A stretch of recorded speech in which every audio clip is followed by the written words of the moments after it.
बंदी छोड़ सतगुरु रामपाल जी भगवान की जय हो। बंदी छोड़ सतगुरु रामपाल जी भगवान की। परमपिता परमात्मा, सारी सृष्टि के रचनहार, कुल मालिक, असंख्य ब्रह्मांडों के स्वामी, जगत गुरु, तीनों लोकों में प्रवेश करके सबका भरण पोषण करने वाले राजाधिराज, आत्माधार, नाथों के नाथ, देवों के देव महादेव, सर्वेश्वर महेश्वर, मृत्युंजय, अजरो अमर, आदि अनादि सनातनी प्रभु, जगत पिता जगदीश्वर, श्री श्री 1008 की उपाधि के वास्तविक अधिकारी, अकाल मूर्ति, सवद स्वरूपी राम, वासुदेव, सर्वगतम ब्रह्म, संत शिरोमणि सतगुरु रामपाल जी परमेश्वर जी के चरण कमल में देश विदेश से हम सभी सत्सेवक भाई बहनों का अनंत कोटि दंडवत प्रणाम। आप सभी भाई बहनों को प्यार भरा सत्साहे। आज परमपिता परमात्मा सतगुरु रामपाल जी भगवान के विशेष आशीर्वाद से, उनकी कृपा से, उनकी मेहर से मध्य प्रदेश के उज्जैन में सात संगति का एक छोटा सा समागम रखा गया है। और इस कलयुग की बिचली पीढ़ी में परमपिता परमेश्वर जी के आशीर्वाद से हम सभी भाई बहन एक जगह इकट्ठा होकर परमात्मा की महिमा करते हैं, हम परमात्मा की चर्चा करते हैं और इस आत्म कल्याण के मार्ग में परमात्मा अपने यथार्थ 13वें कबीर पंथ के अनुसार हम सभी आत्माओं को आत्मिक मार्ग में निरंतर आगे बढ़ा रहे हैं।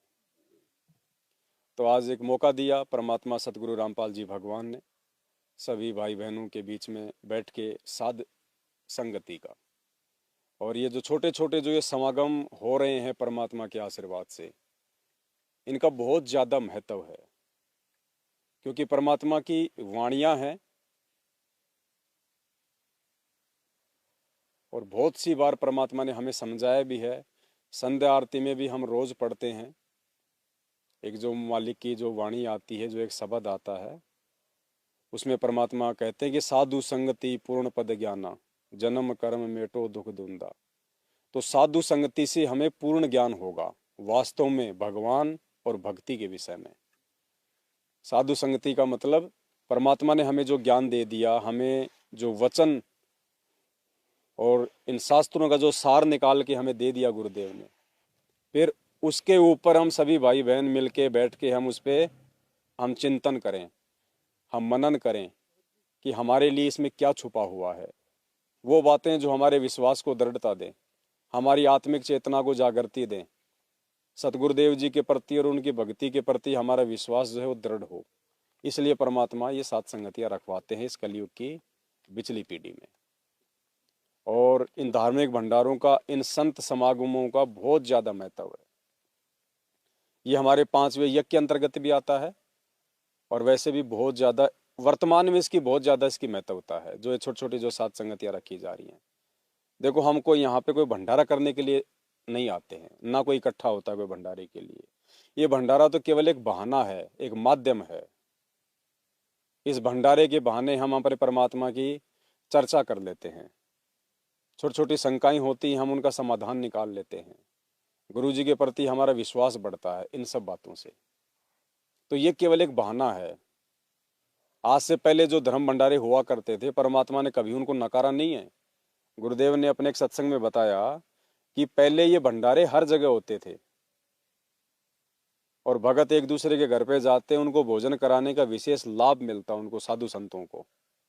आगे चल के व्यवस्था बिगड़ गई। क्यों बिगड़ गई? क्योंकि फिर लोगों ने देखा देखी में खाली भंडारे ही रखवाने शुरू कर दिए कि उसने हमें भंडारा कराया था, अब की बार हम भंडारा करवाएंगे। तो परमात्मा ने बताया कि आगे चल के व्यवस्था बिगड़ गई। वरना पहले जो ये धार्मिक समागम भंडारे होते थे, इनका मकसद क्या होता था कि पहले सभी लोग भगत थे, सभी लोग पहले भक्ति किया करते थे और इस भंडारे के बहाने वो परमात्मा की चर्चा किया करते थे, जिससे लाभ मिलता था, आत्मा में दृढ़ता आती थी भगवान और भक्ति के ऊपर। इसलिए इन भंडारों का महत्व है। तो परमात्मा ने अपने सत्संग में बताया, दास आपको सुनाएगा सत्संग, आप ध्यान से इसको सुनना। सारी चीजें परमात्मा ने सत्संग में बोल रखी हैं।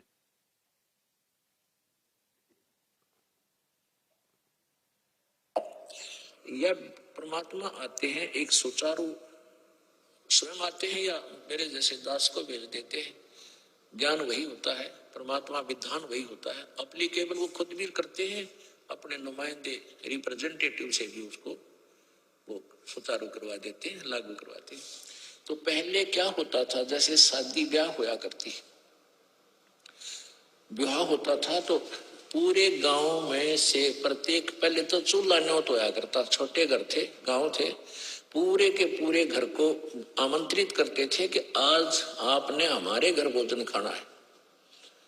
जिस दिन ब्याह होता था बेटे या बेटी का, तो क्या कारण था कि वो सभी भक्ति करते थे, साधना किया करते थे, और इसी प्रकार उन्होंने अपने समागम शुरू किए थे। भाई एक आध्यात्मिक अनुष्ठान भी करते थे, जोत तो अभी भी लगाते, भंडार जब करते हैं ना, ये विवाह शादी में जब जलेबी लाडू बनाते हैं, कहीं रखते हैं, तो जोत अब भी जलाते हैं उसमें।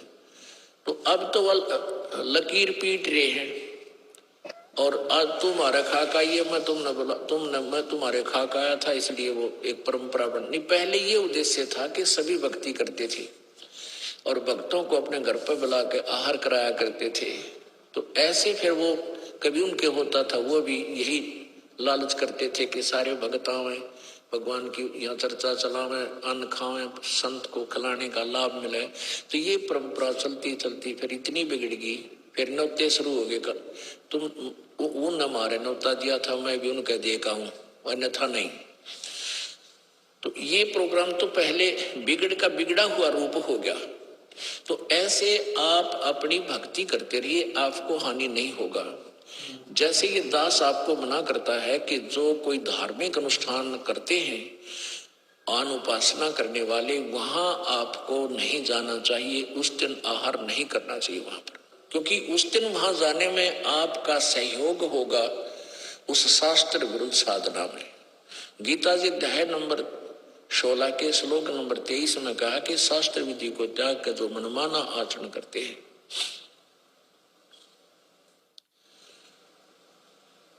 वो उनको न तो कोई सुख होता है, ना कोई सिद्धि होती है, और न ही उनकी गति होती है, अर्थात यूजलेस। तो जैसे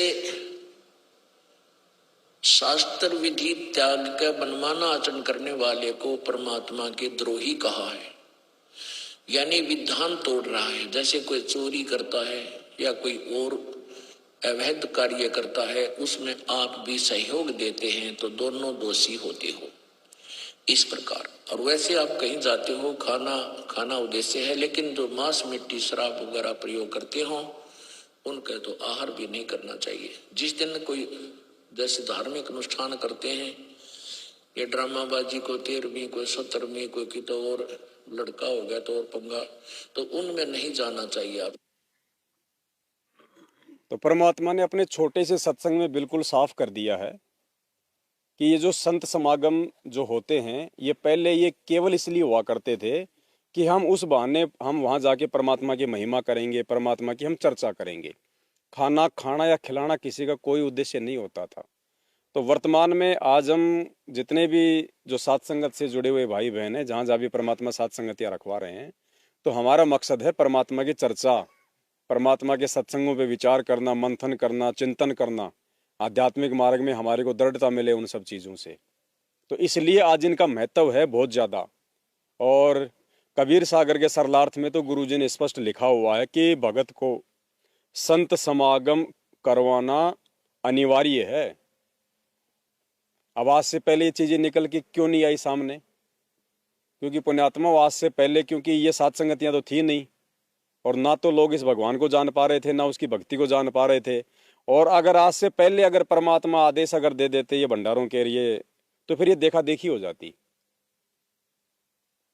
फिर कोई ज्ञान से मतलब नहीं होता किसी का, बस ये होता कि अरे उस भगत के चलेंगे, उसने पिछली बार उसने जलेबी और उसने खीर बनवाई थी, अब की बार पता नहीं क्या बनवाएगा। अरे वहां गए थे, उसने तो कुछ नहीं खिलाया, उसने तो काजू कतली खिलाई थी। तो फिर ये रूप जो है बिगड़ जाता बिना ज्ञान के। तो पहले परमात्मा ने ज्ञान दिया, पहले अपनी पहचान करवाई, उसके बाद फिर परमात्मा भी ये समागम रखवा रहे, धर्म भंडारे रखवा रहे हैं। हम ही बना रहे हैं, हम ही खा रहे हैं, भगवान को भोग लगा रहे हैं, लेकिन फिर भी इनका महत्व है बहुत ज़्यादा। क्योंकि संत जब एक दूसरे संत के घर पे भोजन करता है तो परमात्मा ने बताया उसका विशेष लाभ मिलता है उनको। जैसे दूध वाली भैंस को विशेष खुराक खिलाई जाती है, काकड़े, खल, बिनोले।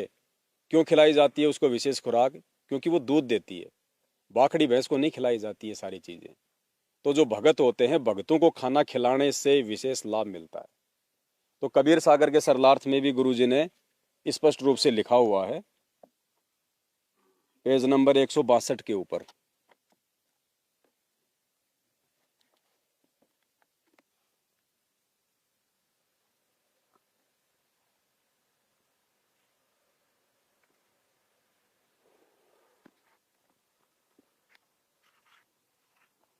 ये देखिएगा, ये कबीर सागर का सरलार्थ है और इसमें पेज नंबर 162 है, भगत के गुण तथा आभूषण। इसमें देखिए आप नीचे, इसमें लिखा हुआ है कि परमात्मा की भक्ति और संत समागम करना अनिवार्य है। स्पष्ट लिखा हुआ है गुरुजी ने पेज नंबर 162 में। सतगुरु रामपाल जी भगवान की, पाल जी भगवान की, छोड़ सतगुरु रामपाल जी भगवान की। तो पुण्यात्मा, वर्तमान में जो भी कुछ हो रहा है ये सतगुरु रामपाल जी भगवान की विशेष मेहर से, उनकी रजा से, उनके आशीर्वाद से ही हो रहा है। पहले ये लोग इन भंडारों का विरोध किया करते थे ना, कि भाई गुरुजी ने कब आदेश दिया ये भंडारे करने का जो तुम कर रहे हो। भाई तुम ही लोगों ने छपवाया ये गुरुजी के जेल जाने के बाद कि गुरुजी ने जेल से लिख के भेजा है। तो गुरुजी ने तो सबको आदेश दे रखा है कि संत समागम करवाना अति अनिवार्य है। अब जहाँ संत समागम होगा तो वो बिना भंडारे के तो हो ही नहीं सकता। जहाँ हजारों संत आएंगे तो बिना भंडारे के वो कैसे रहेंगे?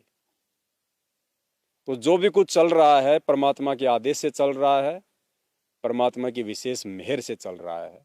हमने इसमें किसी प्रकार का कोई भी संशय, कोई भी दोष नहीं निकालना चाहिए।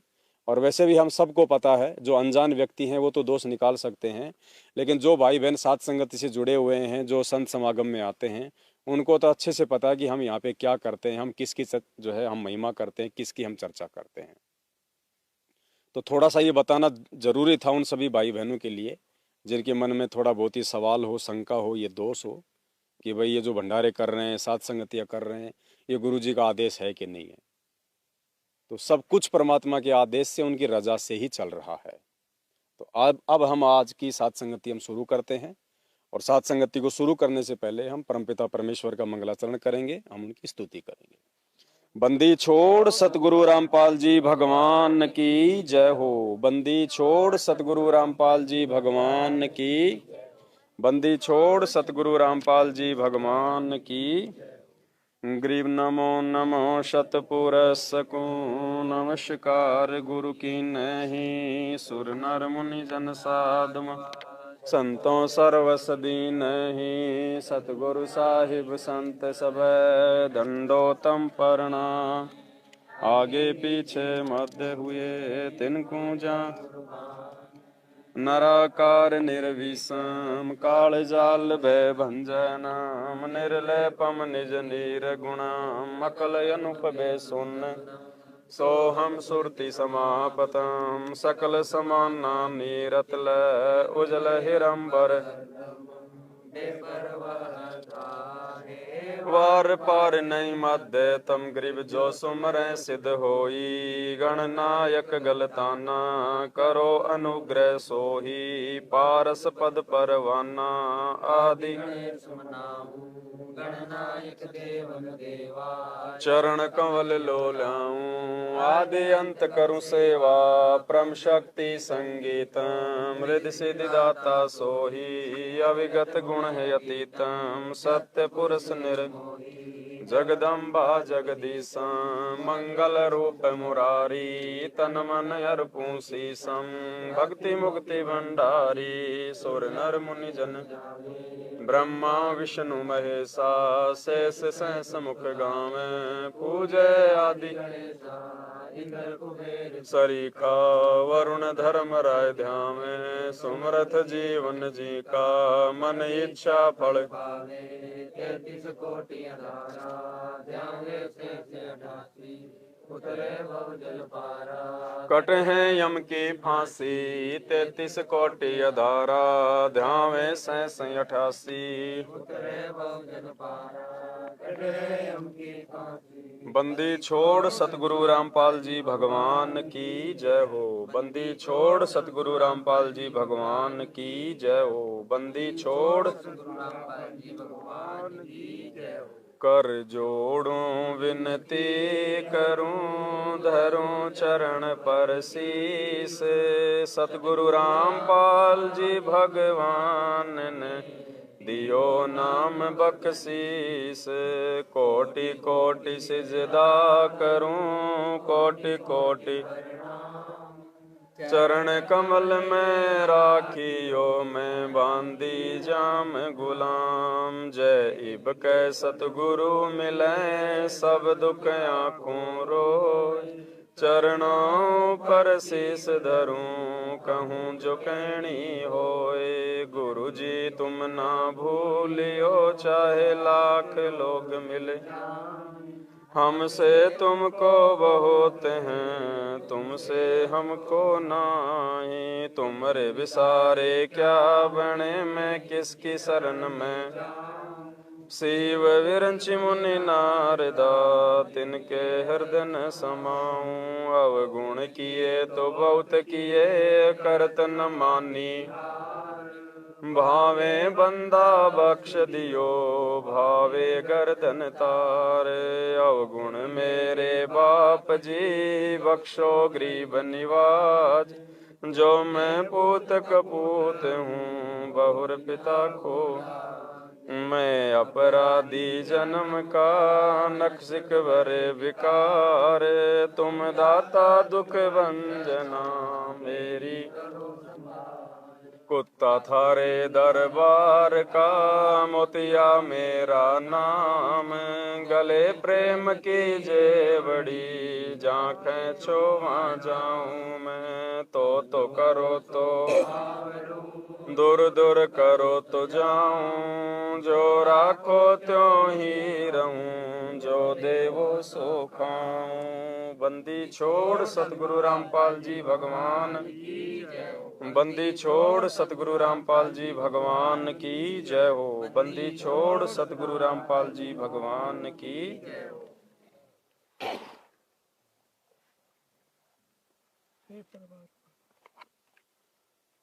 तो दया है परमपिता परमात्मा की। आज मालिक के विशेष आशीर्वाद से सभी भाई बहन मध्य प्रदेश के उज्जैन में सात संगति के माध्यम से एक दूसरे के साथ में रूबरू हैं। परमात्मा की चर्चा करेंगे, परमेश्वर की महिमा करेंगे। और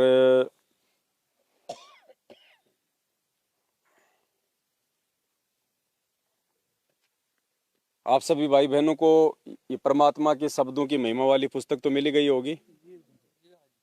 तो ये जहाँ भी हम सात संगतियों में जा रहे हैं, जहाँ जहाँ भी परमात्मा दया कर रहे हैं, तो ये सभी भाई बहनों के लिए हम छपवा रहे हैं। सबको निःशुल्क दी जाती है, इसका कोई चार्ज नहीं है किसी भी प्रकार का। और जो भाई बहन आए हैं जिनके यहाँ पे सात संगतियाँ होती हैं, तो एक्स्ट्रा भी रखी हुई हैं, 10 20 50 वो लेके भी जा सकते हैं वहाँ पे भक्तों को जो है देने के लिए। तो परमात्मा ने अपनी महिमा के जो शब्द लिखवाए हैं, वो सारे शब्द इसमें लिखे हुए हैं, ताकि सात संगतियों में हम जहाँ भी जाएं परमात्मा की महिमा करें, तो हम इन शब्दों को हम गाएं। उसके बाद में आप सभी भाई बहनों को ये परमात्मा की छवि का ये मिल गया होगा, सभी को मिल गया ना। एक बार दिखा दो सभी भाई बहन, ऊपर करके दिखा दो एक बार सबको घुमा के। सभी भाई बहनों तक ये पहुंच गया है, मिल गया है सभी के पास में।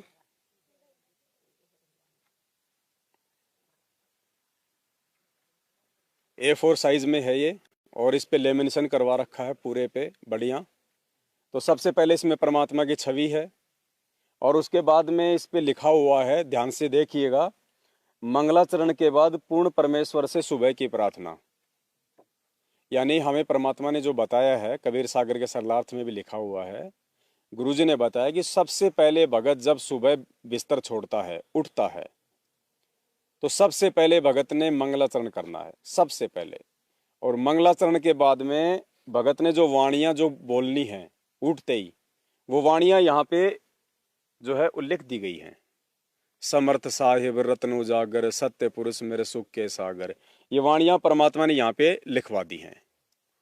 तो आप सभी भाई बहन इस छवि को जो लेमिनेशन की हुई है, इसको आप अपने घर पे जहाँ पे परमात्मा का दरबार है, या जिन जिन भाई बहनों को ये वाणियां याद नहीं हैं, तो जहाँ भी वो सोते हैं रात्रि में, अपने सिराने या जहाँ भी किसी अलमारी में वो इसको रख लें।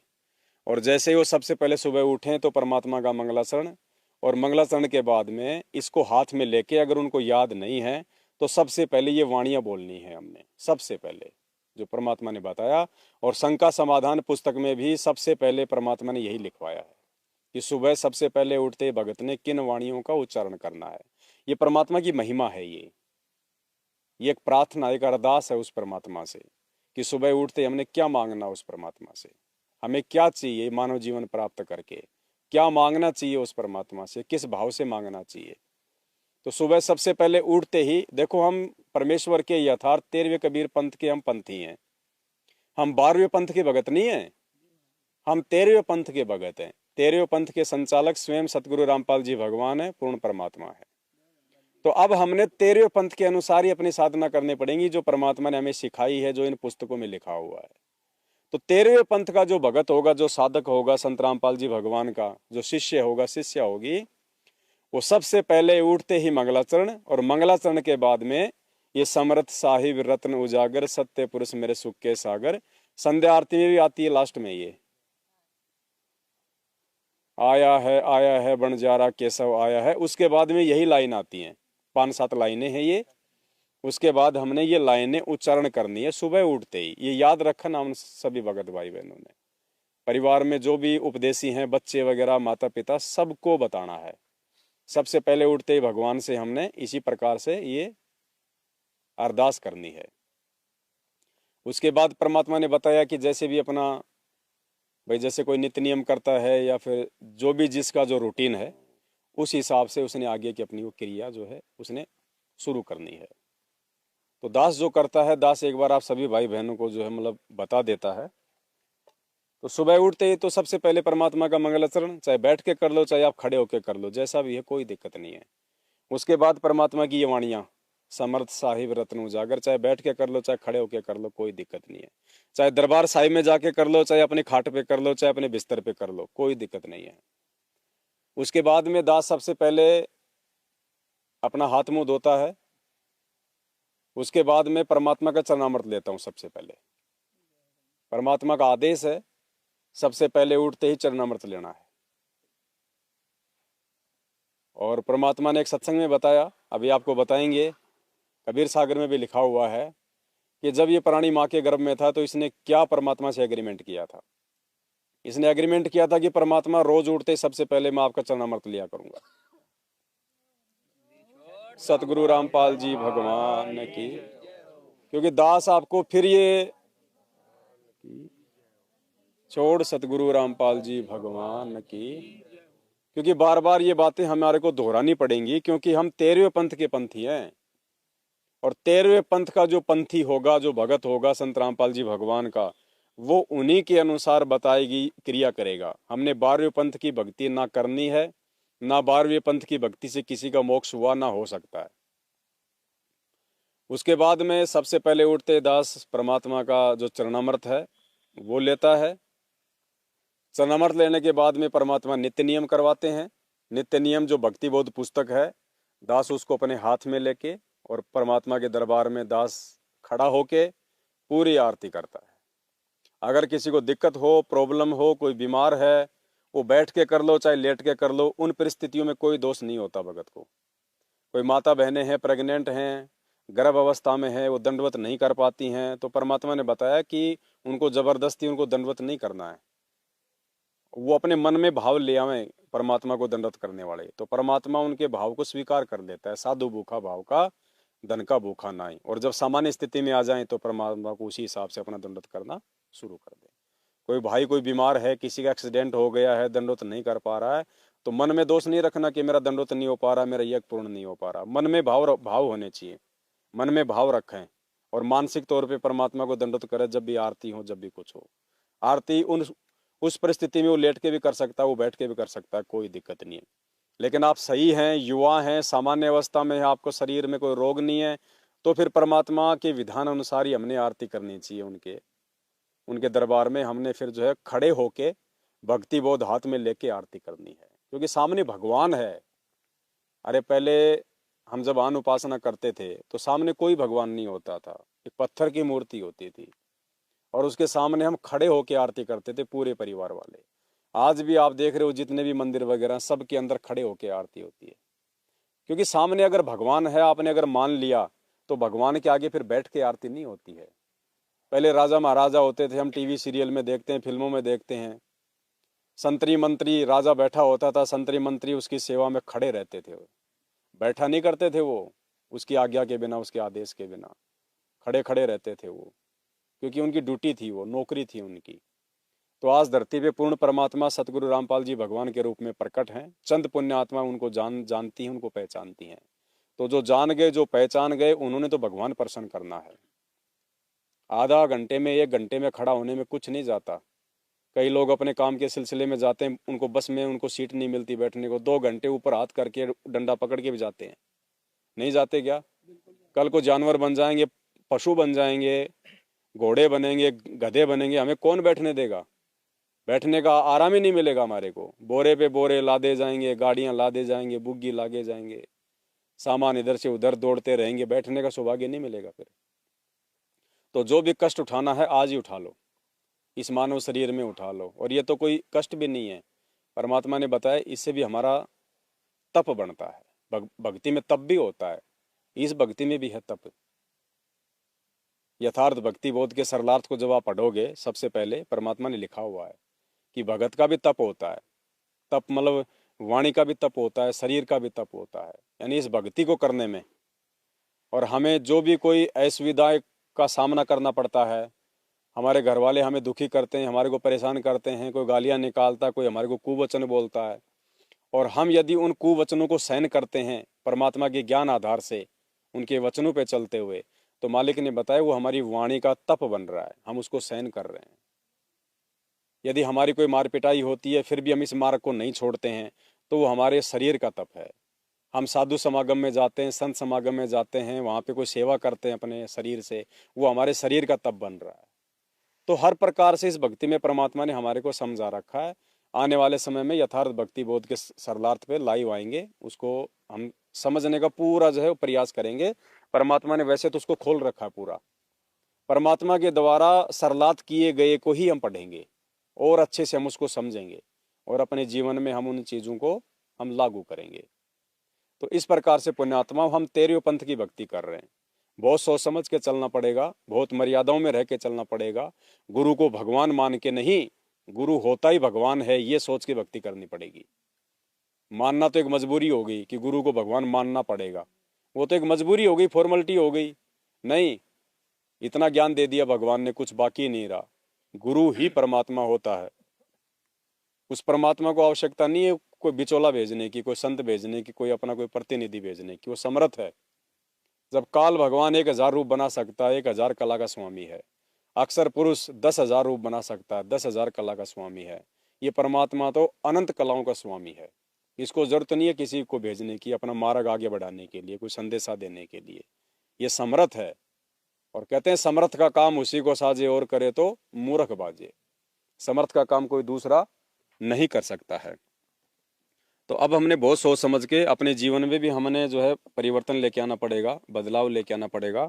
भगवान ने विश्वास करके यदि हमारे को भगत बनाया है, तो हमने भी भगवान के विश्वास पे खरा उतरना पड़ेगा। हमने भी परमात्मा को भगत बन के दिखाना है।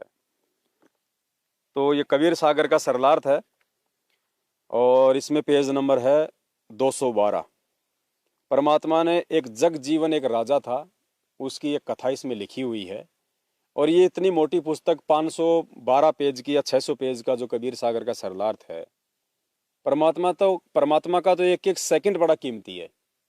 और भगवान ने यदि इस पुस्तक को लिखा है, साल भर लगी है, तो खाली पुस्तक परमात्मा ने घर में लाके कोई पैक करने के लिए नहीं दी। ये पुस्तकें परमात्मा ने इसलिए लिखी हैं पुण्यात्माओं, क्योंकि बहुत सारी बातें भक्ति मार्ग की परमात्मा सत्संगों में नहीं कह पाते। बहुत सारी बातें हमारी बुद्धि के स्तर को देखते हुए कि अभी ये बच्चे इन चीज़ों को स्वीकार नहीं कर पाएंगे, और ये अपने मन में दोष निकाल लेंगे। तो परमात्मा ने कुछ बातें, जो गुप्त बातें, जो विशेष बातें थी, वो परमेश्वर ने सार्वजनिक तौर पे सत्संगों में ना कह के इन पुस्तकों में लिख दी, ताकि समय आने पे मेरे बच्चे जब उनका ज्ञान योग ठीक ठाक हो जाएगा, वो समझने लग जाएंगे इन चीज़ों को कि भक्ति क्या है, भगवान क्या है, और सतगुरु का भक्ति मार्ग में क्या दर्जा होता है। उसके बाद वो खुद ही इन चीज़ों को समझना शुरू कर देंगे, एक दूसरे को समझाना शुरू कर देंगे। तो पेज नंबर 212 कबीर सागर का सरलार्थ, परमात्मा ने एक जगजीवन राजा की एक हिस्ट्री लिखी हुई है, उसको हम पूरा ना पढ़ के और थोड़ा सा हम इसका जिक्र करेंगे। जगजीवन पूर्व जन्म में सतगुरु कबीर जी के शिष्य थे। अपने आत्मा देखो क्या लिखा हुआ है, सतगुरु कबीर जी के शिष्य थे। मतलब वो कबीर परमात्मा ही सतगुरु बन के आता है। सतगुरु कबीर जी के शिष्य लिखा हुआ है इसमें कि परमात्मा सतगुरु ही बन के आता है। हम नित्य नियम पढ़ते हैं, नित्य नियम में वाणी संख्या 52 और 53, साहिब से सतगुरु भय और सतगुरु से भय साध, ये तीनों अंग एक हैं, गति कुछ अगम अगाध। और साहिब से सतगुरु भय, सतगुरु से भय संत, धर धर वेख विशाल अंग, वो खेल आदि और अंत। सारी भूमिका परमात्मा ही करता है।